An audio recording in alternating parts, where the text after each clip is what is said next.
What went wrong? Everything I saw yesterday, Jimbo, I've seen for the last 12 months. The more it changes, the more it stays the same. We were told 5 or 6 days after that horrible afternoon at the Hawthorns last season that we were going to learn our lessons and we were going to get back to doing things the Luton way. And we have not learned anything that I can see from last season. There is no future under this manager with this fan base. There just isn't. The reaction after the game, it's horrible to see because there is a human being there. But this isn't a stay silent for 2 weeks and it'll all go away and all will be fine when we play Mansfield. It's got far worse than that. It's not fair on fans who are paying good money to go and watch this. It's not fair on players who are getting dogs abuse during and after games. It's not fair on Matt himself, but he's not succeeding in the job. He's got a win percentage of less than 33%. It's not good enough. It needs to stop. If that's what you want, that's probably not what you're going to get. It's just a hunch. Don't come out and tell me you're learning from your mistakes then, because you haven't. The Town slumped to a 2-0 defeat at Stevenage on Saturday afternoon on another horrible afternoon of football. Alongside me to look back on the game and everything around it is the Lutonian journalist James Cunliffe. Jimbo, we're back here again, mate. Yep, the more things change, the more they stay the same, or so it seems. Absolutely it does, yeah. We'll discuss it all right after this intro.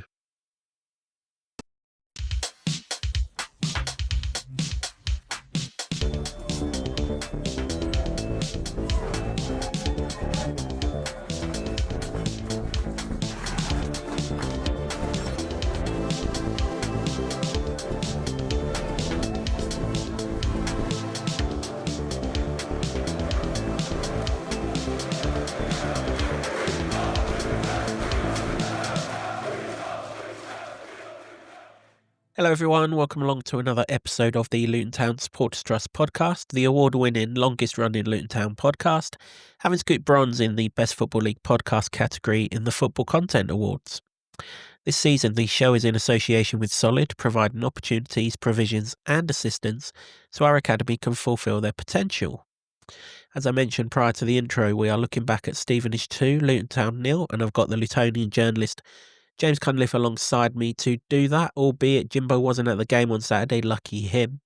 So we'll only go through the game briefly, we don't need to depress anyone further. Before we do, thanks to everyone who's inquired about my well-being. I am absolutely fine. I know I didn't sound great on Saturday, but I've got a stinking cold and there was a... You don't sound great now. Well, I never do. And there was a wind howling in my face as well. But no, apart from that, I'm all good. Well, football aside, Jimbo, because... Well, I said it after the Blackpool game in the instant reaction that I thought it was going to be the hope that killed us then. Well, the hope well and truly killed us on Saturday because here we are 12 months later, 12 months on from the very same weekend that Rob went to Sheffield United and played more square pegs in round holes than you've ever seen and looked completely clueless. Here we are 12 months on and what have we really learned? Well, yeah, I mean, I've only seen the reaction. I should say that I didn't go to the game because it was my boy's 6th birthday. I decided to take him to London Zoo instead. So I think probably I might have got the better end of the deal. Obviously, I've seen all the fallout from it, read up on it, seen the highlights and stuff. And, well, there wasn't that many of them. Yeah, if you blinked, you got through them. Well, I've got more questions, really, than answers than haven't I? So, well, to start off the big one, what went wrong? Referee blew the whistle to start the game. I don't know, mate. 4 changes. This is becoming a recurring theme, isn't it? Keep on hearing how we want to get to a settled 11 in a settled formation, which involves 4 at the back, but never pick the same team. Admittedly, third game week and all of that. But in the build-up, we did say that the players that played well to get the draw at Blackpool probably put their hands up, didn't they? And so... Absolutely, although one of them was Jordan Clark, who never started, did he? The 4 that came into the side, you're going to test my memory here, Lassie Nordos, Jake Richards, Ted and Mengi. And Gideon Kadir. Yeah, absolutely. Yeah, I had no problem with the team 11 on paper. I didn't. I was quite excited, actually, by the team 11 on paper, but how long has it gone on at this football club that you put a 3rd game in a week and we just, well, cannot perform, will not perform? Whatever the terminology is, it just doesn't happen. Not only do we not perform, Jimbo, we don't score a goal. And let's be honest, 2 chances yesterday, which are golden chances, don't get me wrong, the Bramwell one after 5 minutes and the Nordos one in the second half. Those 2 chances aside, We can still be playing there now, time stamping this 8:05 on a Sunday evening. We ain't scoring. Yeah, well, that's been a problem all season, isn't it? And maybe even beyond that. Obviously, I've seen the fallout, and we'll get to that stuff. But was it that Luton were bad, or was Stevenage good? Because they are the league leaders, and they have won every single game at home and only conceded once. So, what was the situation there? So what's good? I mean, were they organised? Yes. Were they tough to break down? Yes. Were they anything special? No, not really. Kearley hasn't had a shot to save, has he, apart from the two that flew past him. He hasn't made a save in the game. It was a dog of a game of football. Hey, listen, it was always going to be. You look at the conditions, it was terrible. The conditions were terrible. But we're in a world now where every little excuse that we can make, we sort of climb onto, and it was the same for both sides. Ultimately, they looked at our goal twice, stuck the ball in the back of the net both times. We looked at their goal twice, never really looked like scoring. Okay, the goalkeeper saves the Nordos chance. Shouldn't be given the chance to save it. He's 3 yards out. He's got the whole of the goal to aim at. He's right in front of the goal. 4 nights ago, he was 4 yards out with the whole of the goal to aim at. Missed the target completely. I suppose you could at least argue at least he's getting better if he's hit the target, but he couldn't miss the target from there. But everything I saw yesterday, Jimbo, I've seen for the last 12 months. And like you said in the intro, the more it changes, the more it stays the same. These aren't the same personnel. This is a different manager from 12 months ago. It's a different set of players from 12 months ago. I can only attribute that the 2 words that we've got sick and tired of hearing over the last 24 months, culture to start off with under Rob, and now environment under Matt. I can only assume that these environments are too nice because nothing gets better. And when we do get signs of hope, 45 minutes against Doncaster, 20 minutes against Blackpool, that's all it is, fleeting signs of hope. There's no building on what's gone before. We take a step forward and it's 6 back. We take half a step forward, you kind of get some hope to cling to. We know Blackpool wasn't great on Tuesday night, but we came out of it with a little bit of hope because we showed some fight. Okay, we were given help from Blackpool. I said it at the time. You could tell at 2-0 Blackpool didn't know what to do with themselves. Stevenage did. There was no way we were coming back once the second one. Well, we weren't coming back once the first one went in. Heads dropped and the reaction was not good. But we definitely weren't when the second one went in. No, we said that in the build-up, wasn't we? The first goal was going to be massively important. Maybe the Blackpool game was an anomaly that you've come back. Certainly it was the first time in 2 years that they've come back from 2 goals to get anything from a game. And maybe that was the anomaly, because usually if Luton go behind, that's the end of that. Yeah, absolutely. 2 years ago that you referenced, Notts Forest away. 1 year ago, we were a goal down to Cardiff and turned it around. I say 1 year ago, was it 6 months ago, wasn't it? We were a goal down to Cardiff, turned that round to 1-2-1. Look, Cardiff were the worst team in the Championship last season, league table-wise. Notts Forest weren't a great deal better in the Premier League season, were they? It's not like we've done something out of the ordinary or anything like that. But yeah, it didn't happen yesterday. And the longer it went on, the worse it got. And that's not the reaction that you can have, anywhere in this country. But everyone knew what that game was. It's okay, we made it right at the start. It's not a derby, it's just a local fixture. But to them it is. Look at the 3 stands around you. You're getting goaded by fans who the last time or the majority of the time that we've played them have been a non-league football club. You're getting goaded and ridiculed by ball boys putting 2-0 signs up at you. There's no personal pride. There's no... Well, I've said it on this podcast loads of times. There's no composure. There's no leadership. There's no style of play, or at least I can't see a style of play. And if I could, I'd jump all over it because I'm desperate to see a style of play. I think our style of play is to get it wide and get the ball in the box. So we get the ball wide and we've picked a left back on the left wing. Then you get your manager saying we're having to play players out of position. You chose to play Bramwell at left wing. You didn't have to play him at left wing. You've got plenty of wingers. You could have played Bramwell at left back. It would have meant dropping your captain. But you know what? His form stinks. It does. And maybe that's the problem. Maybe the problem is that too many senior players are off of it. And we can't go forward with it whilst that's the case. The answer, as we preached after Blackpool and in the lead up to this one, give the young kids a go. Or youngsters a go. Well, so we gave Jake Richards a go for his first league start. How did he do? Yeah, bright spot of the afternoon, wasn't he? Fantastic, no. Nobody was fantastic, but it was his through ball for Cohen Bramwell's chance. He's got to score it, whether he's a left back or he's not a left back. Other end, it went in the back of the net. He's 1-on-1 with the goalkeeper. A little bit of composure. You're downwind, so obviously you don't want to absolutely let fly to it because once the wind catches it, it's gone. Just put it to the side of him. But there is no composure, Jimbo. I was sat right behind where they warm up, the warm-up net, in the lead up to the game. Now, so you have the net, which is 20 yards away from where the actual net is. And then behind that, you've got a net that's protecting the fans. Give or take, say, 3 yards either side of the goal, a couple of feet higher than the goal. Gideon Kadir, who I liked bits, missed this net by about 5 yards to the right-hand side as he looked at it. Absolutely poleaxed someone in the crowd. To his credit, he went and made sure that everyone was okay, and everyone was okay. But in a warm-up with no pressure on you, if you're missing the net behind the net by 5 yards, what chance have you got of hitting it when the pressure's absolutely on you? And this was all of them. This wasn't just Kadir. Okay, he was the only one who took the sniper in the crowd out, but they were all missing from in front of me. And this is 2:30, and I'm sitting there, and I know that warm-ups are relaxed and, you know, you save the adrenaline for the games and everything else. But if you're not scoring when there's no pressure on you, when are you going to score? Why do we keep missing these chances? Because they can't even do it when there's no pressure on them.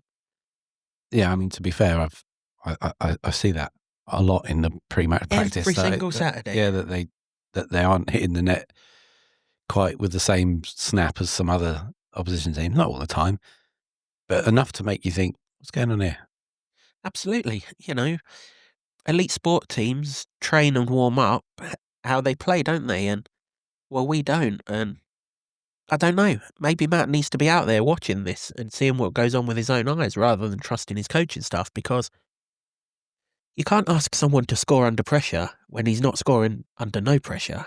And I know warm-ups mean nothing, but ultimately, this is another 12-month thing that we can't convert chances. You know, if Bramwell had scored Saturday, it would have been a different game. If Nakeem Wells had scored against Cardiff, it would have been a different game. If Tello Asgard hadn't hit the crossbar against Blackburn, blah, blah, blah, blah, blah. We've got 12 months in the books of all of this.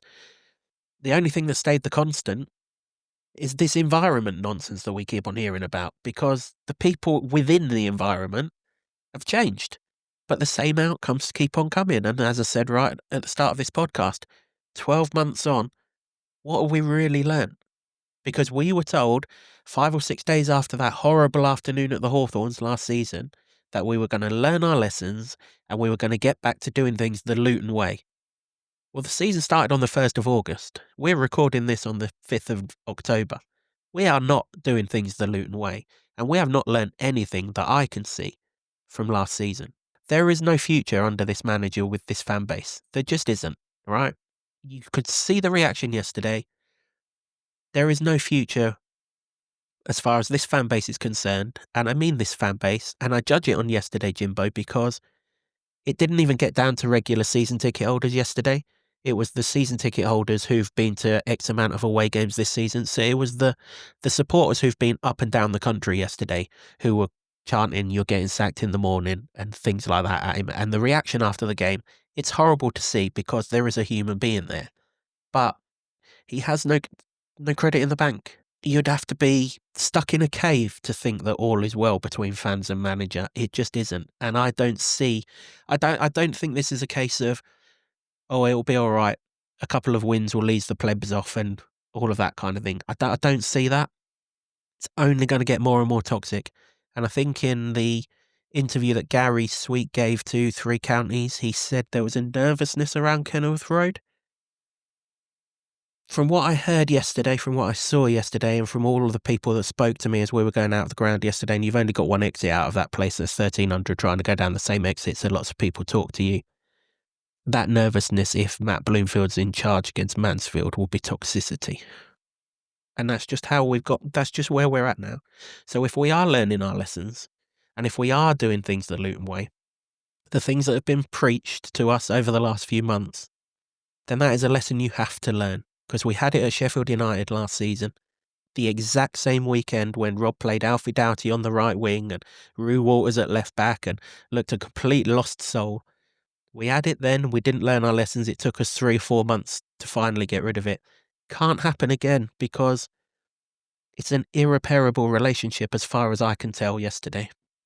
It's understandable, isn't it? With 5 defeats in 11 in this, when the expectation is promotion or playoffs and automatic. I think, after 11 games, there's nearly a quarter of the season gone, isn't it? You can look at it and go, well, you can say with some certainty on the evidence so far, right now, it doesn't look like Luton are going to trouble the playoffs, let alone, I think you could almost now say automatic promotion's pretty much out of the question. It isn't necessarily numerically, but, with your own eyes and what you've seen so far, I'd probably suggest that. If something isn't acted upon today. Now, if something's acted on today, we've got 35 games to save our season. We had this last season. This weekend, and then we spent the international break getting loads of tweets on the club social media of Rob taking training because there were all sorts of rumours doing the rounds that ahead of the Watford game he'd resigned. And then the second time around after Middlesbrough, which we're not far away from again, we got radio silence. This isn't a stay silent for 2 weeks and it'll all go away and all will be fine when we play Mansfield. It's got far worse than that. Rob had credit in the bank. Rob was the man who took us to the Premier League and fans had lost all faith in him. Let's be honest, Matt probably lost the fan base at Lincoln. And if we're being really brutal about it, he lost them at West Brom. If we're being properly honest about it. It gave us all the hope of staying up and then that performance was put in on the day that we just couldn't put that performance in. He doesn't have that credit in the bank. The more you want him to succeed because he's a nice guy, or he comes across as a nice guy, and on the fleeting interactions I've had with him, he's certainly been a nice enough guy. You want him to succeed. It's not happening. 12 wins in 33 games as Luton manager in Championship and in League One. Like you just said, 5 defeats in 11, which if Blackpool had anything about them at all would have been 6 in 11. It's not good enough. Are we any better at Stevenage yesterday than we were at home to Wimbledon on the first day of the season, despite all this influx of signings and 2 months of supposedly getting together and everything?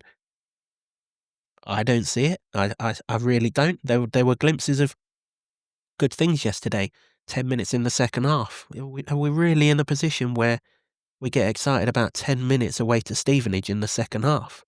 And even then, all we created was that Nordos chance. He's got to score. But where's the consequence of him not scoring? There isn't one because no one's scoring. And that's the problem. I'm pretty sure, as I sit here now, we've played 11 games of football this season. And you know as well as I do, my memory's not the greatest, but I'm pretty sure we've scored 1 goal from a striker from open play, and that was Nordos's goal at Burton. Every other striker goal this season has either been from a set piece or a penalty. That's 11 games into your season. This isn't a new thing. We've done this podcast for the last 5 Octobers, and every single bloody October, we look like an absolute shambles on the pitch. And lessons aren't being learnt. And fans have had enough of it. Certainly the fans that were at Stevenage yesterday have well and truly had enough of it. They're paying good money, 25 quid to go and watch 3rd Division football, and not very good 3rd Division football at that, a few days after a trip to Blackpool. People aren't getting excited about it. Do you know what? I genuinely think right now the only department at this football club that's working well is the ticket office, because how the hell they sell so many tickets that they do with what we're watching? They must be miracle workers. The rest of it, we're miles off. It's hard to disagree. It's hard to. I wouldn't try and persuade you otherwise because that's the experience that people are having. I think with it, obviously the big point is, if you've been on social media, everybody's seen it. If you've talked to a Luton fan, everybody's seen it. The big point is, and they were chanting it yesterday, weren't they, at the game, about Bloomfield's time at the club. But my question here then is, that's what people want. That's what people are saying.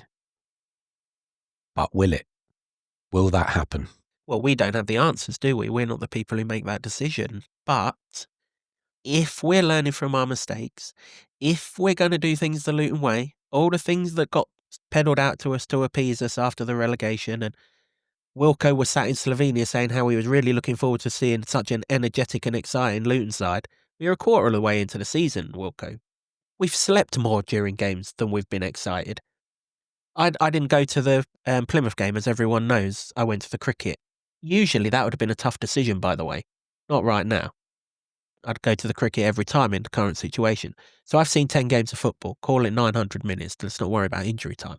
I reckon I've seen 3 hours of decent football in those 15 hours. So a fifth of the time when I say decent football, I've seen 3 hours of football that I've enjoyed watching. It might not even have been decent. The bar might just be that low that I've enjoyed watching it more than the dross that's gone before it and around it. We are not learning our lessons. And if we are to learn our lessons, this has to end right now, because no one is going to come out of this beneficially. It's not fair on fans who are paying good money to go and watch this. It's not fair on players who are getting dogs abuse during and after games because of their performance levels is so much lower than what it should be because they're underperforming. It's not fair on Matt himself. He doesn't put himself in this situation. Is the job too big for him? Only he'll know that. But he's not succeeding in the job. He's got a win percentage of less than 33% or around 33%. It's not good enough. And it's not fair on the board of directors either, who were good for this club, still are good for this club, and are of an age where they probably don't need the grief that they are going to get if this keeps on going on for much longer, because we saw it last season with Rob Edwards. We're on exactly that same scale. It's just going to happen quicker because we're lower down the leagues and it's magnetised even more. It needs to stop. We need to learn our lesson. Someone needs to come out and say, Matt was employed with the best of intentions 9 months ago. We really thought he was the man to keep us up. He should have been the man to keep us up. We needed a point on the last day of the season. You take that every day of the week. It's a mistake. It's an appointment that hasn't worked, and we've got to go down a different direction, because who cares how it looks to the outside world?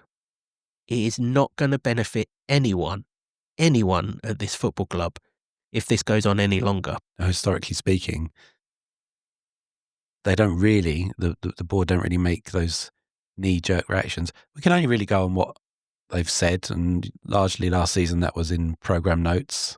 Now we've got Gary Sweet's interview with the BBC, which was only a little bit over a week ago. So we've only got those sorts of things and the actions that go on, really, because we probably haven't heard from as much as we'd like, although we're praised that they did it then. And historically, they don't take those knee-jerk reactions. What I'm seeing now is everyone's going, well, now is the international break. It'd be the perfect time to make that call.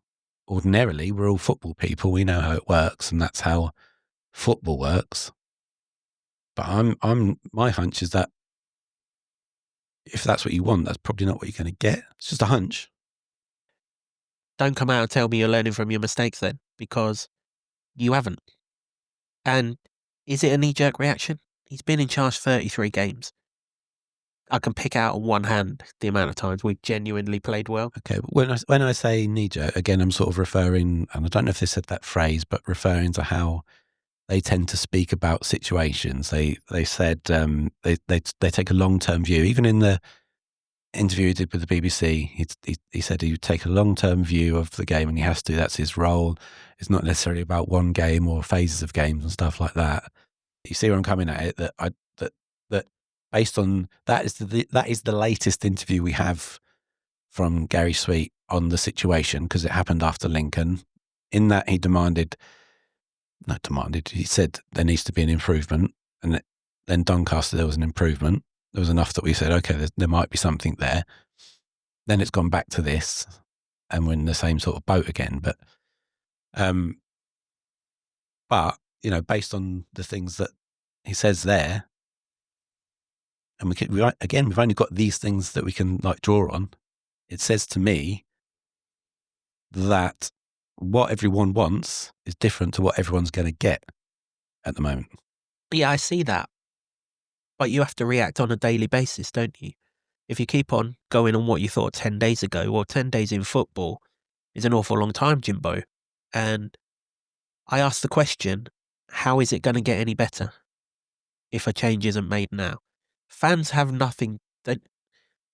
listen, I'm not talking for every single individual fan here, but there was 1,335 or whatever behind that goal on Saturday, and there was a larger than not large proportion of them singing "You're getting sacked" in the morning at him. There was an even larger proportion who had absolutely no time for the fact that he hid behind or seemed to hide behind 4 senior players when he came over at the end and then disappeared almost as quickly as he came. Fans just have run out of patience with this guy. 33 games in, you can't see a style of play. There isn't a settled 11. There isn't a settled formation. We hope this formation is the settled formation. There isn't players naturally suited to this formation. We can't score goals. We can't stop conceding goals.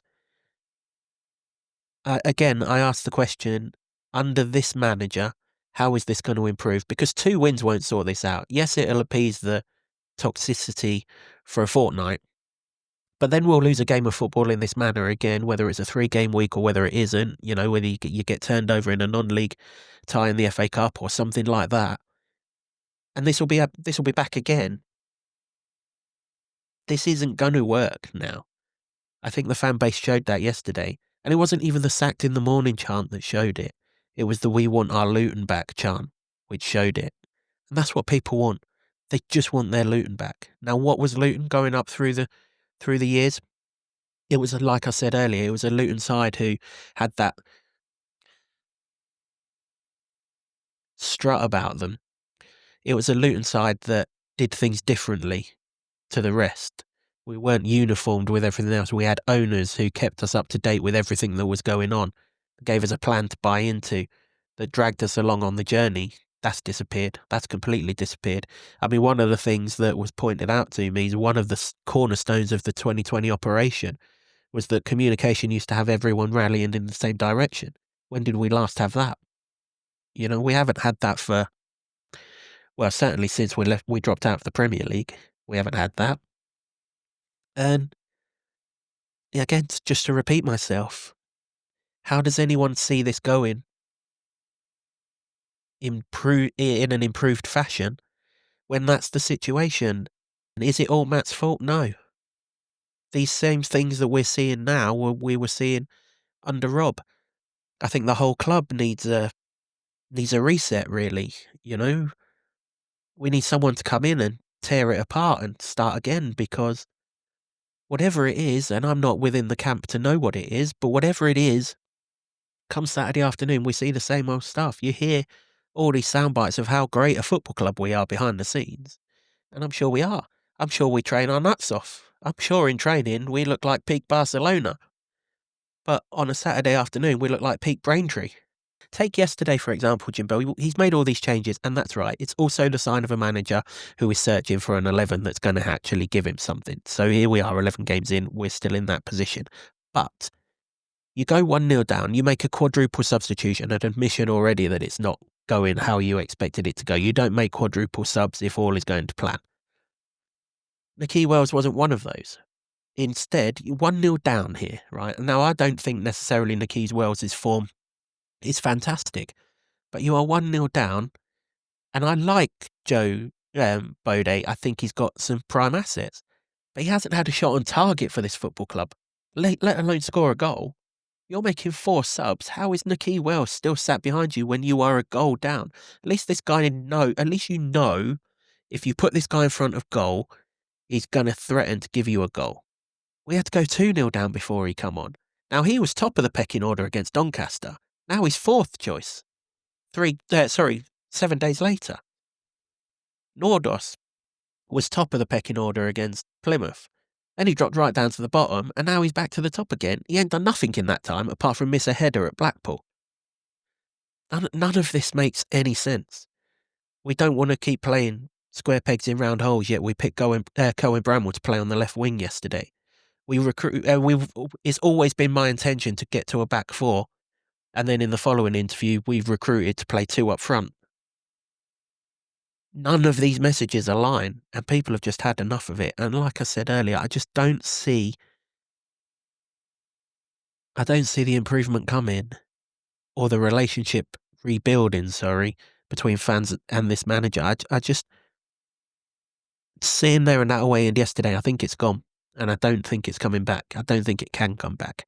So that's now on the powers that be to eat a slice of humble pie, admit that it's not going the way that they expected or that they want it to go, and do what's right for the football club. And what's right for the football club, the whole football club, them as a board, because they're going to get grief, Jimbo. I know no one wants to see it, but they're going to. There was chance yesterday, Gary Sweet, it's all your fault.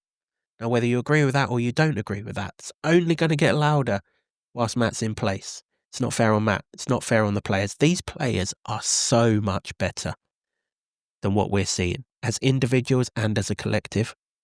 And it's not fair on fans who are paying to watch this.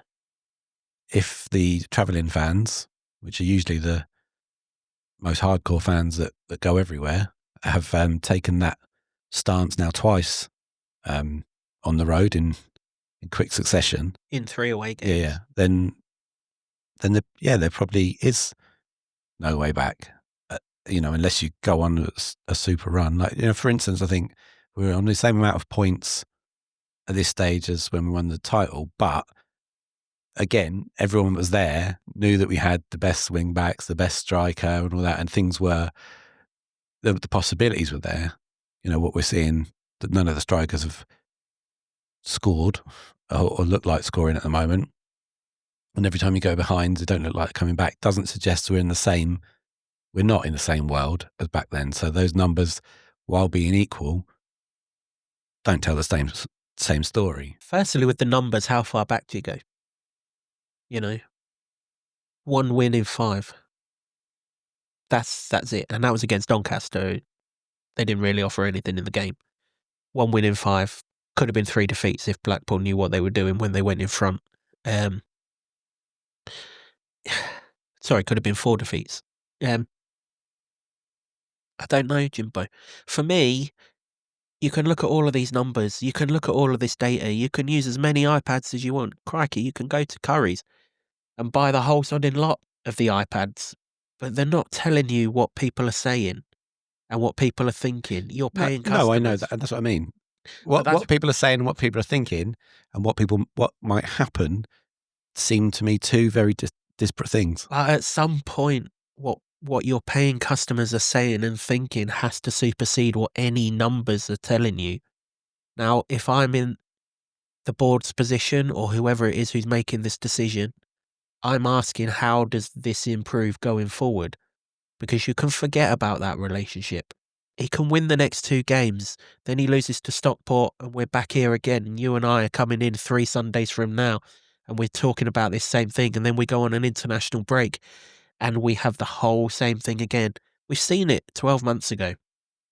We didn't act quickly enough 12 months ago. If we acted quickly enough, at least we're coming at all of this from a championship perspective now. I don't think we get relegated. There's far too much dross in this division, and thankfully we've played enough of it to pad our season so far. But we're not, like you just said, those 2 things that he had as ambition, playoffs as a minimum, an automatic promotion. I mean, we could be miles off by the end of next Saturday because everyone else in and around us plays. We could be in the bottom half of the table by the time we go to Mansfield. I don't see, sitting in that away end yesterday, watching what I watched. You can't even have watched the football and thought, "Oh, this is all right." It was a dog of a game of football. Credit to Stevenage, the 2 strikes that won the game, absolutely brilliant. Take them out. Horrendous game. And it should have been 3. Jamie Reed's missed an absolute sitter. You're not going to see a sitter missed easier than that all season unless we're stuck in front of goal. But that's it. It was a horrendous game of football. That Cardiff game last season, which was comfortably the worst 45 minutes I've ever sat through. I mean, this was rivaling it. It was horrible. You've got to draw that game 0-0. You've just got to say, right, it's a bit of a battle. It's the end of a 3-game week, and all of these excuses that are starting to weigh up and get right on everyone's nerves. Let's get out of here with a 0-0. We've got 3 games unbeaten, 5 points. We're no further away from them in the league table. Couple of weeks off. I say couple of weeks off, but obviously a couple of weeks without a game. We'll cover the Cambridge game in a minute. And then we go again. Hopefully we get Ali out, Hamady back, 1 or 2 others back for the Mansfield game, and we go again. But no, we couldn't even do that. How do we move this forward? Because everybody wants the same thing. It was sung at the ground and you can't ignore it. Is that going to happen? You're saying it should happen, but in the reality, is it going to happen? It will happen, all right? We all know how this ends. There's no sign of improvement on the pitch. There's a disconnect off the pitch. There's a relationship between manager and fans I've never experienced so low before in my life. It was on a par with Graham Jones, this. And this is a geezer who lost 7-0 and buggered off up the tunnel. I've not known it, you know. I've not, and it ends how it ends. Why are we delaying the inevitable? Because short of going on a crazy winning run, where's it coming from, Jimbo? We've won 5 of 11 games in this, and the Wigan game was extremely lucky. The Wimbledon game nighttime robbery, wasn't it? So of the 5 wins, that's 40% of them that we didn't even deserve to win anyway. We weren't exactly flashy for the second half against Doncaster either. Thankfully, Molineux didn't have his shooting boots with him, otherwise we wouldn't have won that game either. Where's this winning run coming from that even then I don't think it appeases people, because they'll just see us revert to type like we did at the end of last season. And then it comes down to on the pitch as well. How many of those footballers that have represented this football club this season are playing anywhere near their maximum capacity? That is surely Matt's job, right? For whatever's going on in the background, for however many injuries we've got, and how are we still having 13 injuries in an October for the 3rd or 4th season running? How is that still happening? Again, this environment that we're hearing about just seems to create losing football matches and injured players. That's all we get out of it. We're in October. If we've got 14 injuries in April, when everyone's busted their gut for 9 months, well, fair enough. These things happen. It's a stupid schedule in football. We get that. We've played 2 midweek games in 2 months. League games. He didn't play anywhere near the first team at Coventry, and he only played more of the first team against Barnet because we didn't have a game the following Saturday. I suspect if he's in charge on Tuesday, he'll do the same thing. It's not been a hectic schedule. Yet here we are with 13, 14 injuries again. How is this still happening? We've supposedly changed all of the medical team. We've brought in all of this new equipment. We've done everything, and yet we're still in this position. Whatever it is down there, someone needs to come in, rip it up and start again, because, I don't like using the word weak, but we've got a weak football team in front of us, because George Saville said it in that interview yesterday. Every time our goal's attacked, it ends up in back of our net. Yes, yeah. George. Yes, it does. And how can that be allowed to continue? It's not going to change. 33 games the guy's been in charge for. He hasn't inspired Luton fans once. Talk's a great game. Exciting, entertaining football. I want my fans to enjoy watching their football team. They're not. They're not enjoying it. The amount of people I hear now saying it's a chore to go to games. It ends in the same way that the Rob Edwards reign ended. And anything that delays the inevitable is just putting the football club more and more at risk of not succeeding what it can still achieve. If the change is made now and we get the new manager bounce that we didn't get last season, but we get the new manager bounce, and here's the problem now. People are now saying, well, do I trust 2020 to pick the right replacement? Because they didn't when it came to the Rob Edwards, Matt Bloomfield takeover. Well, unfortunately, that's the trust that we've got to put in them and hope that they get this one right. But I don't like seeing people lose their jobs. I'm a human being. They're human beings. But for the good of everyone, this has run its course based on what I saw yesterday on the pitch and off the pitch. And not just yesterday, Lincoln, Bradford. I've been to 10 games. That's 3 dog of a performances in 10 games. Now, if the other 7 were fantastic, then you can accept those 3 a little easier. You still wouldn't accept them because you never want your team to play as horrendously as that. But if you're getting 3 good games for every 1 bad one, well, at least you're at an okay starting point. Even the Nathan Jones teams had shockers, but then they went on 3 really good ones. This one don't. It does feel like 1 step forward and 2 steps back. And that ultimately is not going to result in the promotion that is the ultimate aim, is it? It's going to result in what we've got now, which is mid-table. Apathy Yeah. is what we've got, isn't it? Apathy. Mid-table, apathy. People don't want to go and watch this football team right now. And that's a horrible place to be, because 18 months ago, we were going toe-to-toe with the best in the country. You know, Arsenal have just gone top of the Premier League. Yeah, I mean, We're giving them good games of football, and I know it's all in the past. It's a million miles away that now, and It is, but it's how half is of the it? problem, isn't it? I But suppose. how is it so far away so quickly? You're given all of the rewards for it not to happen that way. We're still receiving parachute payments this season. Now, whether they're going on the football team or not, we are still receiving them. We should not be mid-table in League One. Even if we don't get promoted this season, we should be in and around the top 6 and losing in the playoffs if we don't get promoted this season. By the time Mansfield come to Kenilworth Road in a fortnight's time, we could be in the bottom half of League One.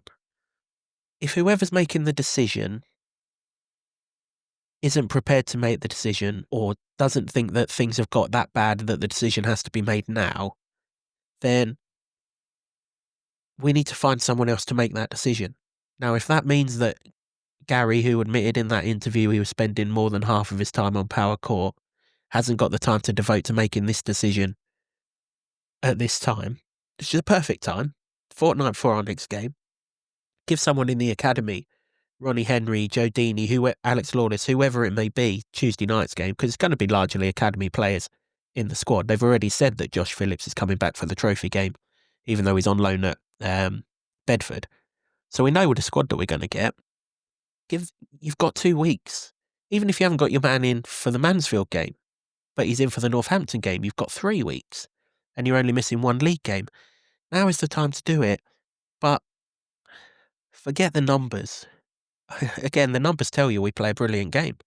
All of these final third entries and box entries and all of this other data-driven nonsense that you hear about in press conferences, our eyes are telling us, and our ears now are telling us something completely different. And sacked in the morning and you don't know what you're doing and all of this, that and the other is one thing. But when fans are appealing to their board of directors, the chairman and the CEO of at least were in that ground yesterday. We want our Luton back. I really think if you don't act, you run the risk of alienating the supporters further, and that's the last thing that we need, because the board are still good for the football club, and off the pitch and the future and everything is still good, but on the pitch has been seemingly neglected because big decisions weren't made pronto enough. Don't fall into that. Don't fall into that mistake again, because everything that we heard in the rare communications that we did have in the summer just pale into insignificance, don't it? And it doesn't go back to what I said about the key 2020 cornerstone of communication gets everyone to rally round. Doing things the Luton way. Luton are different. If you've got to sack a manager after 9 months to go down a different way, to get someone who gives us the pride in our football team back, and that's what we want, Jimbo. We want pride in our football team. It is an absolute mess that we've got ourselves into this situation, and it's someone with some authority off the pitch to make the decision, on the pitch to come in and say, no, this ain't good enough. You can play 3 games of football in a week, as good on the third one as you can on the first one, and things like, and not accept all of this. I need to carefully choose my words. Not accept all of this malaise that we seem to have got ourselves into. This acceptance that come the third game of a week, we're not going to be very good. We referenced it in the build-up. We knew it was our big fear. Yep. Listen, you make a very compelling case, and for anyone who's going, well, Lee's speaking a lot, then I knew he would be. I knew this would be the case, because and I don't want to. I've got a stinking bloody cold. I know. I knew he was going to be speaking a lot. That's okay. I didn't go to the game yesterday, and it's right that fans who pay the money have the say, and I think that that's important. So let's try and move it on then. So if the fans will get the wish of what they were chanting for. And listen, I do want to state again that what you are feeling and what you are, hoping and all the things, all the emotions you're having, they're all valid. I'm not dissuading you from any of it. My hunch, and it's just a hunch, is that it won't happen this international break if it's going to happen. It's But mine too. yeah, I don't think it happens either. But I'm just putting the case forward that it should happen. Yeah, but let's try and move on. If it did happen, so you got what everyone was calling for. You got that. What's next? Because that's always the thing, isn't it? Everybody goes, well, get that bloke out, but who's next? Now, Bet365 have put out a list of who it possibly could be, and I don't necessarily always want to like look at that when somebody's got a job, but this is the situation we're in, isn't it? So I'll read out the list of what they've got. So you've got David Wagner, Huddersfield, Norwich. I don't see him coming down to League One. Do you? Matt Sadler, Walsall. Well, that would be a jump up. And the argument I hear a lot is that when they made the swap from Rob, that they didn't get somebody experienced who can manage that. So that wouldn't satisfy the people with those views. Richie Wellens, who's 90 minutes away from Championship with Leyton Orient last season. That would be almost a like for like, would it? I mean, he got to get to the playoffs, but Matt with Wickham was chasing promotion. So would that do it? By the way, put your view in the comments on these. The other one's a bit of a curveball with Jack Wilshere. Now, obviously, he's got Luton connections, hasn't he? And he's made no bones about wanting to be a manager. So maybe, but again, that would be untried and untested. And Luke Williams, so former Swindon, Notts County, Swansea manager Luke Williams. Would he? I don't know, because he has been at Swansea. Possibility there. But all of those are the runners and riders on a Sunday. Does that put you in a better position if you get one of those? Now, also, if you're looking at the evidence of what's gone before, I would say you're not going to get a change of tact from the broad scope of the man that they're going to be after, right? So who have they gone after? John Steele aside, they took him from Dagenham and Redbridge because they knew he was almost a home banker in terms of doing the job he needed to do, was get out of the conference. They've gone for a coach who hadn't managed before other than sort of a couple of caretaker roles in Brighton with Nathan Jones. And they went for Graham Jones, again, highly rated coach, never managed before. Rob Edwards, I think he had a couple of games doing Wolves, didn't he? But largely a coach, very good pedigree, England coach. And then they've gone for Matt Bloomfield, who's coached for not a very long amount of time, but was doing quite well at.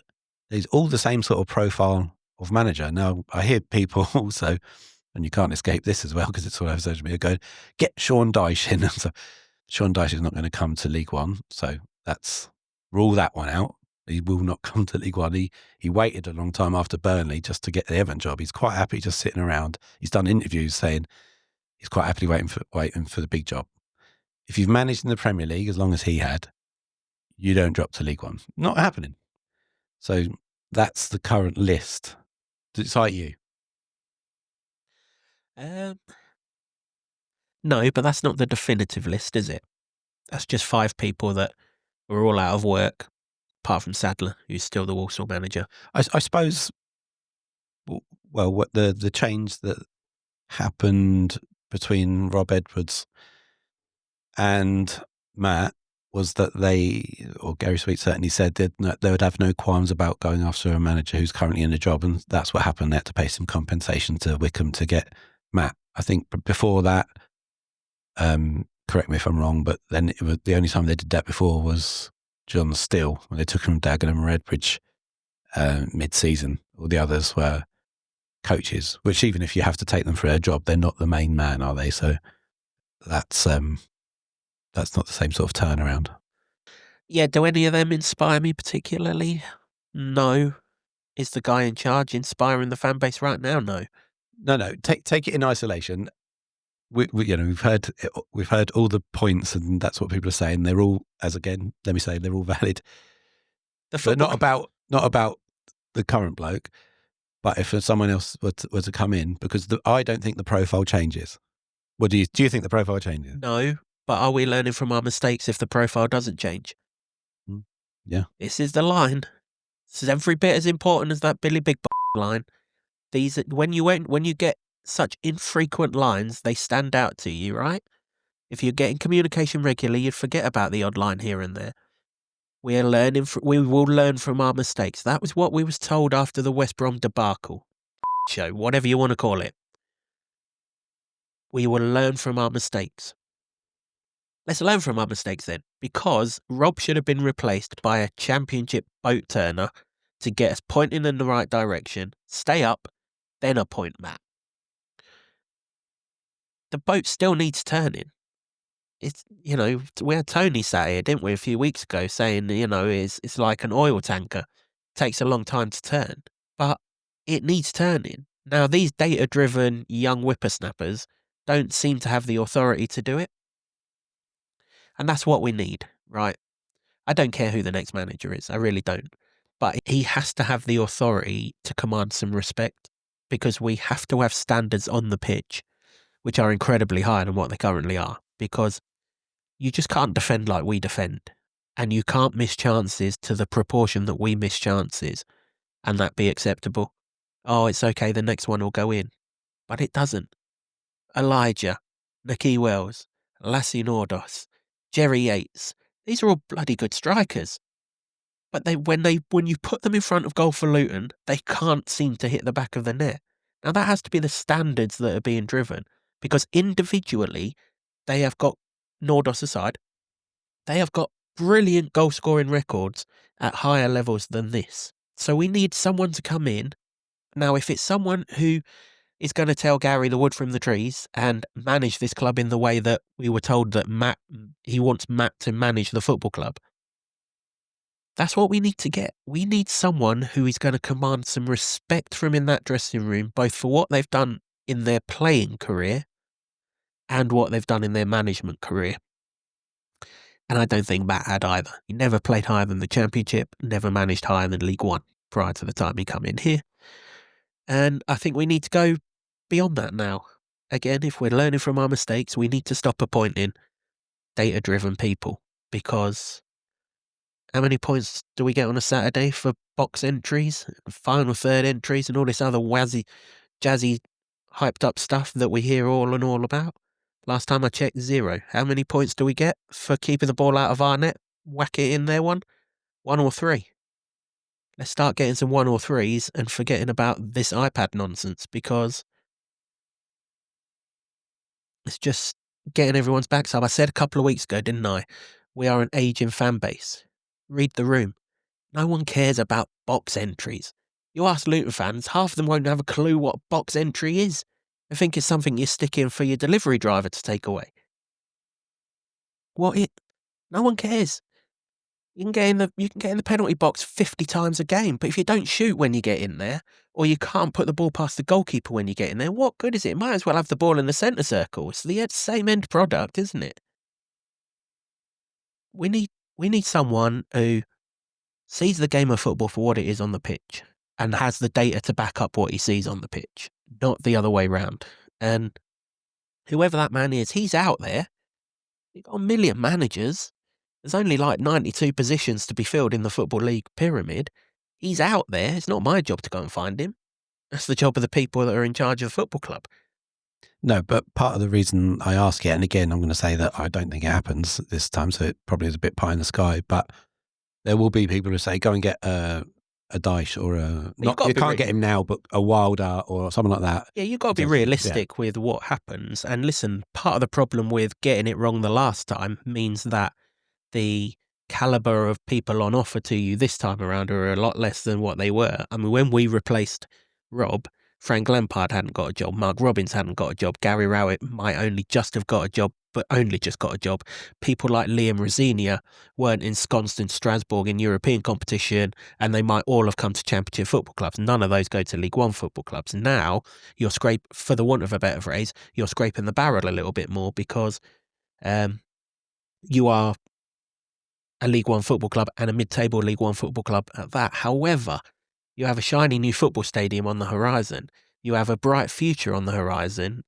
You've got to get us through 2 years of choppy waters, turn this boat around and get us going in the right direction, and then you could be a superhero at this place. In much the same way that John Steele was, in much the same way that Nathan was, and how Rob turned into. But that's your selling point now, isn't it? Your selling point is Power Court, because you're not selling this football club any other way. Does then, because you just mentioned that phrase, you could be a hero in 2 years. Does that need a re-evaluation of what the goal is this season? Because 10 days ago it was promotion, playoffs at least, automatic promotion. Are you saying let's stabilise this? No, what? Possibly, yeah. Do you know what my immediate goal is? If a manager changes tomorrow and the new one comes in, to get this squad playing to 80% of its capacity. Forget the results. I'm confident enough from what I see of these players on an individual basis and from what I've seen of these players previously at their clubs. I'm confident enough that if this squad plays to 80% of its capacity and its level, those two things that you've just mentioned will be achieved naturally. One follows the other. How many players in this football team right now, on a Saturday basis, are playing to 80% of the capacity that we've seen them play at other football clubs? There aren't many. Nowhere near enough. Not for me. Let's not pick and choose. Nowhere near enough. Do we have the talent at this football club to succeed? Good God, we do. Jake Richards has got the potential to be a world-class talent. Well, I mean, that's a view that not everybody holds. Some people don't think that they've got the talent and the recruitment wasn't right. They have. Forget what you're seeing from them in a Luton shirt and go and check their career elsewhere. They have got the talent. They have. Millie Alley's a talented footballer. Shaden Morris was playing in Europe for Aberdeen no more than 2 months ago, or would have been had they not have pulled him out so that he could come here. Lamine Fane is a talented footballer. He's got suitors all around the continent. Coventry are top of the Championship and we're lining him up. We have got talented footballers at this football club.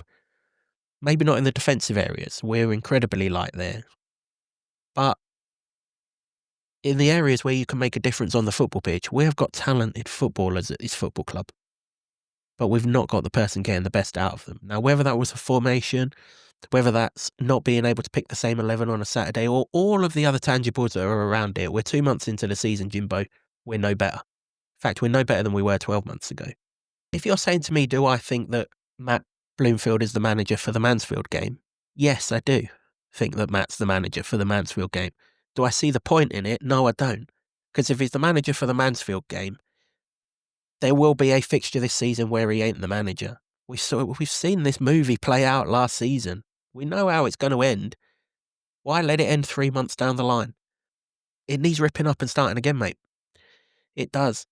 And as I say, if the people making the decisions don't think that's the case, then they need to go to the property side of things and get people in who can come in with a fresh eyes and see that that is the case. Because if you were sat in the Stevenage end yesterday, and there were I suspect there's loads of people watching this of a Luton persuasion who were sat in the Stevenage end yesterday, because I've never seen the ground that full.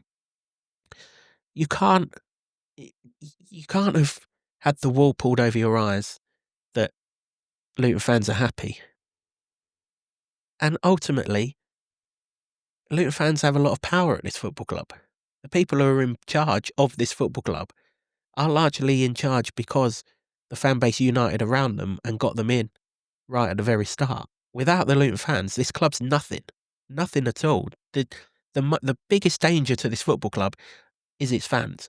When this fan base gets behind something, we are an incredible force. Is Nathan the best manager that we're ever going to see at this football club? Christ, no. But when they got behind him, it lit a spark amongst the whole football club, didn't it? And boom, away we went. Ditto Rob when he come in. None of this, we can't handle the pressure. Go and dream big. We dreamt big. Our dreams came true 6 months later. What are we getting out of Matt? Well, we've got a lot of box entries. Not getting behind that, mate. We're just not. Find someone that that the fans will get behind. Let's get this juggernaut going, and this football club can be great. Can be great again. But it needs to happen now. Why delay the inevitable? I said it 2 weeks ago when we were first talking about Matt being under pressure. If you've got no credit in the bank, you cannot go there and lose. It's just one of the places in this country, and the other one's just down the road from them, that you cannot. And if it ever comes the case where we have to go up the M1 as well, there's 3 places in this country that with no credit in the bank, you cannot go and lose. And let's not forget, he's already lost at the other place. Stunk the gaff out that afternoon. And we've been whinging ever since that we didn't get a penalty that we should have got. You know, he's lost at Watford. He's lost at Stevenage. He's lost this fan base. And I can't, even if I sat here and tried to find a case for defending it, it ain't going to change people's minds because their opinions are set based over 33 games. West Brom, Lincoln, Stevenage being the 3 in those, and Watford, sorry, in those 33 games. It's very difficult to change people's minds on anything these days. I think once you've got a view, you've got a view, and you probably won't be shaken on that one. And also, I think that while I don't think like the dial and the needle changes via social media, I think what social media has done is made it all about the vibes and the feels, doesn't it? So, and it probably always has been in football, but it accentuates it. So there's that phrase, isn't it? People won't remember what you said, but they'll remember how you made them feel. Time for action, isn't it? From those in the powers that be. It's time for action. Fans have told you what they think about the situation. It's now up to you to act on what they've told you. Now, if you decide not to act, they're not going to go away with that viewpoint. It's only going to get stronger. For the good of everyone, let's not delay the inevitable, because it's the inevitable. Matt's starting to look more and more lost. He's starting to get more and more cheesed off in interviews. He's starting to look more and more like Rob Edwards. He is nowhere near the extent of the trauma and stuff that Rob Edwards looked like he had on his face towards the end. But there's no smile now. Not that I would want my manager to smile after a defeat, but how many times does he have to say disappointing? We get it, mate. But you can't be disappointed every week without there being some sort of consequence. Either you're that disappointed something changes and we start winning games of football, or people have just had enough of you being disappointed, quite frankly, and that's where we're at, Jimbo. A year on, Sheffield United away this very weekend last year. You and I were sat at the Barber Club questioning what the hell Rob was doing. We're not necessarily questioning what Matt's doing, just what he's doing ain't inspiring anywhere near enough people on and off the pitch. And that's ultimately leading to results that we've got. 5 wins, a draw and 5 defeats in any 11-game block in League One with parachute payments and everything else. It's just not good enough. You can't say that it is, because that is the evidence before us. That is what the numbers say. That's what the performances say. It's what the results say. It's what the position in the league says. And I guess now the fans are saying it. So, when you put that all together and you try and make mathematical sense, it does lead to the one outcome. But I'll say it again. I don't feel that it's going to happen. But either this podcast comes out very early on a Monday morning and you get to see it early on and it ages like milk because it does change, or I don't think it changes. Certainly not in this international break period. So I only say that because of the words and the evidence that has gone before us. And I can only draw on that. Actions need to speak louder than words, don't they? All Luton fans want to do is enjoy watching their football team. They want their Saturdays to be back to normal. You enjoy watching your football team. Hopefully it wins. Hopefully it wins more than it loses, not like the current predicament. You're going to have a few jars. You end up with a curry on a Saturday night. You pop yourself home to watch Match of the Day, and what a fantastic Saturday that is. Ain't that now? I couldn't even watch. It ain't going to be Match of the Day for a very long time. Well, you still watch Match of the Day, didn't you? I couldn't even watch Match of the Day last night. I was to hell with football. Okay, I was tied up in bed with this stinking cold a lot earlier than I normally would, but football was didn't want to watch another football match again last night. And that's not me. You know me. I'll watch any football. I told you many a time how I always watch MLS and things like that. I think that I wouldn't get myself up for doing any of that. I think that is state that we've got when you talk about malaise, and there is a malaise because I'm from Luton. My friends are from Luton. They're Luton fans. And now because of this, people can talk to us on the comments and people can talk to us on social media. There is a malaise, and there's been a malaise for a long time. And I think that's probably, for me, if you take a wider scope view of it, the biggest problem, because nobody's excited about football anymore. I think that is a big how you get that back, I guess, is results, but you're not seeing those coming. Give us something to get behind.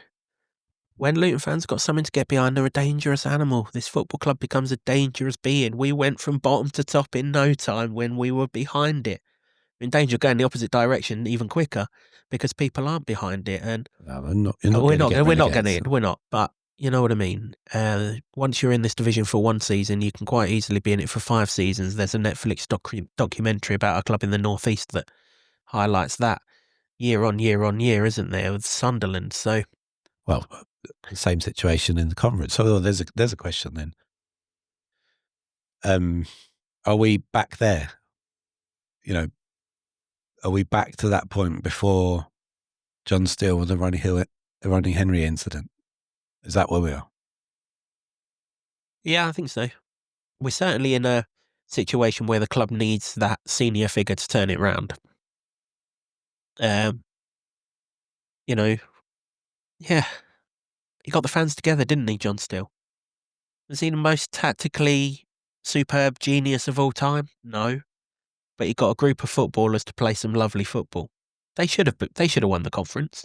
Of course, they should have won the conference, but it was how they won the conference. 5, 6, 7. Every Saturday came quicker.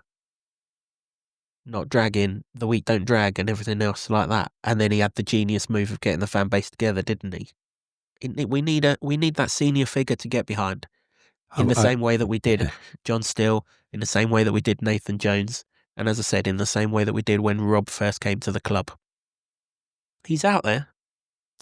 Yeah, well, I think the phrase "never too high, never too low" was a nice phrase to use, but that's never been the case. Football is always high or low for fans. And we wouldn't want it any other way, would we? It's why we're in it. We can't get the adrenaline rush that the players get on the pitch. Our adrenaline rush comes from the highs and the lows of being the football fan. The ultimate highs, the lowest of lows. And that's what we do it for, isn't it? The highs of Tahith Chong scoring against Liverpool and the lows of sitting there and having to endure nonsense like yesterday. And everything that goes in between it. But what you can never lose is the hope. And I sensed from people walking out yesterday, and as I said, I was towards the far side from where the exit was, so near enough everybody walked past me and sort of, gave their opinion to me and everything else, which is absolutely fine. I listen to it all the time, not a problem. That was the opinion. Hope's gone. You mentioned social media. Everyone's having a go at the Supporters Trust for not doing anything. I reiterate, we haven't got the seat in the screen now, but there is a seat for someone to come on, and I'll happily ask all the questions that all you guys want to be asked, but I can't physically change someone to the seat and have them put there to ask it. Well, also on that point, and I've seen that. I'm not a member of the trust, but even I know that the trust has no influence over who is the manager. No, of course not. But maybe you should reiterate what the point, what you are in charge of or have the say of. Yeah, absolutely. I mean, it's there on the website, isn't it? That we have to make sure that the financial stability of the football club is intact, that the football club goes on for generation after generation after generation. That is the jurisdiction of the trust, and financially, the football club is in a good place. And in 3 years' time, as we heard on that interview 10 days ago, the football club's going to be in a place it's never been before. So, from that point of view, yeah, ultimately, unless you put a fan on the board, a fan isn't going to get a say in who the manager is, and we don't have a fan on the board. Yeah, the trust has a shareholding, but it's a minority shareholding. quite easily to be outvoted, and that's if board meetings and things take place over this sort of situation. So I'll happily ask all the questions that you guys want me to ask, but I can't physically make the people that you want me to ask come and sit here and answer the questions. So I'm in a catch-22 situation. Believe me, I'm with you. I'm with you every single Saturday on those terraces. I'm not someone who sits in front of this camera having not gone to every game. Okay, I've missed one game this season, but by and large, if Luton play on a Saturday, I'm sat there watching it. I'm with you guys, but I can't physically force someone to come and answer the questions. And I think people want the trust to make statements. Statements don't really get you anywhere, do they? Statements just get things off people's chests. Well, yes, that's what I mean when I say that, and I've got no problem with the loyal Luton one, by the way. If all of those emotions and that sums up some of them, are all valid. But what I said was venting on social media never really changes the dial. It just gets people angry. Yeah, that statement's good. That's how they feel. Believe me, I can tell you for nothing, there are people on this side of the fence that think that as well, but we're only going to get answers if we can get to the people that have got the answers, and until we can, all I can do is keep on offering them the seat on this podcast, or to meet us in person, and if they do that, we'll get the answers, we'll give them to you. You might not like them. Again, I can't make them give you the answers that you want. All I can do is ask the questions if I get the chance. And I'm more than happy to do that. Before we go, Jimbo, correct scores. Amazingly, there were 2 of them. Lots of people went for a Stevenage win in this one. It's probably, well, it's not a surprise, is it? A 3-game week and everything else. Chris Mays 1-7-1-0 and SK Mad 2-0-2-5 were the 2 correct scores. You get 3 points, and our leaderboard is about to pop up on screen now. And for those of you not on the leaderboard, before the Mansfield preview comes out, I will get the full leaderboard up on the Trust website, so keep your eyes out for that. Just a couple of other things before we go, Jimbo. This Friday coming is World Mental Health Day, and as such, the Talking Hatters are bringing their Zoom call forward from Sunday to Friday this week. In line with World Mental Health Day. If you are suffering, please, please, please, please, please don't suffer in silence. If you're lonely, if you're suffering with your mental health, or you just want someone to talk to, anything like that, please do use that service that's available. As I say, usually it's every Sunday night. This week, for this week only, it's going to be Friday, just in line with World Health Day. So log on to that Zoom call. All the details are on the Talking Hatters socials at Talking Hatters, and there'll be someone at the other end of the line that will be able to help you. If you want to chat football, chat football. Not sure the last hour and 22 minutes have helped me much chatting football, but if you do want to chat football, you can. If you want to chat to someone about something much more complex, you can do. But there's people there to lend an ear. So if you are struggling, particularly now with the night starting to draw in, then please, please, please do use that service. Anything that can eradicate the social stigma around mental health is a good thing, isn't it? You and I are men, we don't talk about that sort of stuff nearly enough. And there's avenues now for people out there who can do. Men, women, boys, girls, whoever, if you are struggling, please do use that service. And finally, 2 weeks on Tuesday, the 21st of October, the under-21s have a fixture against Brentford under-21s at Kenilworth Road. The first team might be a tough watch at the minute, but the academy never is. And Solid are offering a hospitality option. For those of you that want to go and see that game, £25 inside the Eric Morecambe Lounge. You will get an academy speaker giving you an update on the future of the football club, which is something positive. A meal before the game, sausage and mash or a vegetarian option. There'll be tea, drinks and sweet snacks at half time. And obviously you'll get a seat in or around the director's box for the game. Should be a good game. Brentford are a decent academy side, usually bring some decent players through. Our academy is thriving.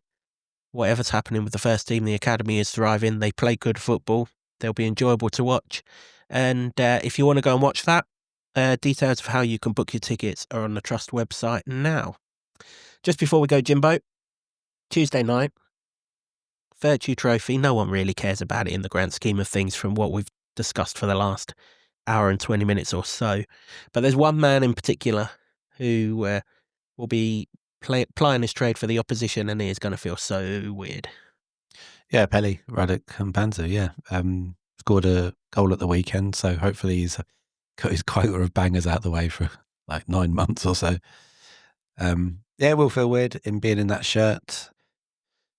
And hopefully that there can be some, good outcomes to send you into the international break, really. Because, I don't think it will alleviate what happened at Stevenage in any way, but I think you're just looking for improvement all the time, aren't you? And from what you're saying, the bar's quite low for that. We don't find improvement from yesterday. Crikey, we have got problems. No score predictions or anything else for the Cambridge game. No instant reaction after the game. If we get to the knockout stages of that competition and it gets more and more important, then we might start to do instant reactions and things like that. But I'll be at the game for anyone who wants to discuss what we've discussed on this podcast for the last hour or so. It's not been the most positive podcast, has it? Listen, you all knew it wasn't going to be the most positive podcast. We can't dress that up. We won't dress that up. We'll just discuss the issues in and around it as we always do, and hopefully we've done them justice on this occasion. Thanks to everyone for consuming this podcast, whether it's via YouTube, where views and subscribers going up all the time, aren't they, Jimbo? It'd be great to get to 3,000 subscribers by Christmas, preferably. I think we're something like 300 away from that, so that would be fantastic if we can get there by Christmas. And we're closing in on 1 million views, aren't we, on YouTube as well, which would be another great milestone for us as well. So if you watch us on YouTube, thank you very much. If you listen to us on all of the audio outlets, your support is equally as appreciated, particularly in these tough times. Thanks again to all the folks at Marsh House, the proud new home of the Luton Town Supporters Trust podcast. And Jimbo, they've got a fundraiser for this studio on Saturday the 25th of October. So if you've not got a ticket to the Northampton game, it's that day between 2 and 10 p.m. called Don't Be SAD, which is an event to beat the winter blues, which are starting to linger with the nights drawing in, aren't they? There's live music, uplifting activity, fundraising support and food. So a lot to like about that afternoon. Yeah, it's a not-for-profit place, but it's incredible. Maybe during the international break, we'll give you a little walk through the place to show you where we are, because we're more than made up with the fact that we've landed here, and this feels like our new home, and the people are fantastic. But as a place for Luton, it's a special place. So it's a not-for-profit, but obviously it needs to make money. So if you can come and donate or come and help out on that day, then the people here and us will be very happy. Yeah, we absolutely love it here, and if you can support that, we'd really appreciate it.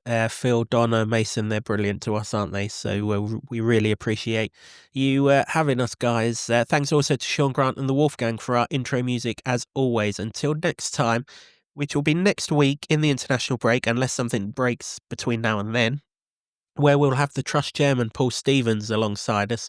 If you've got anything you want to ask him, drop the message in the comments, and we'll ask as much of many of your questions, as we can. Until then, from Jimbo and myself, we need change, Town. We need change.